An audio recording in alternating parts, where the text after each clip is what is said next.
কিছুদিন আগে আমরা কিন্তু গিয়েছিলাম বৌভাত বাড়ি, এবং বৌভাত বাড়ি গিয়ে আমরা আর ভেতরে ঢুকি না। প্রথমে কিন্তু দাঁড়িয়ে গেছিলাম ফুচকা স্টলে, এবং ফুচকা স্টলে তোমরা যেহেতু জানো বিয়ে বাড়ি কতটা ভিড় হয়, তো অনেক ভিড় থাকার কারণে আমরা কিন্তু 1 ঘন্টা পর ফুচকা পেয়েছি, এবং তাও ফুচকা খেতে দাঁড়ানোর পর দুটো খেয়েছি, খাইনি। তারপর কিন্তু আলু শেষ হয়ে গিয়েছিল, যার জন্য কাকু আলুটা রেডি করছিল, এবং তারপর আমি আরও 3টে কি 4টে খেয়েছিলাম।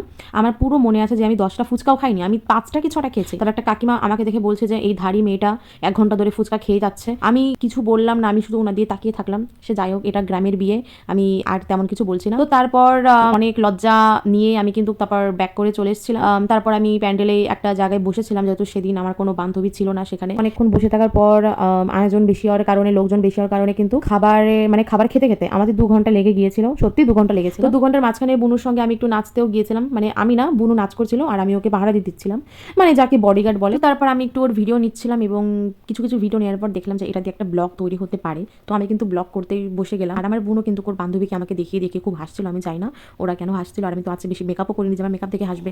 তো তারপর আমি কিন্তু খেতে বসে গিয়েছিলাম। আর সত্যি বলতে আমি আজকে দুপুরে খাইনি, আর 3 ঘন্টা পরে খেতে বসে আমার খুব ভালো লাগছিল। তো আজকের ব্লগটা আমি এখানে শেষ করছি, টাটা।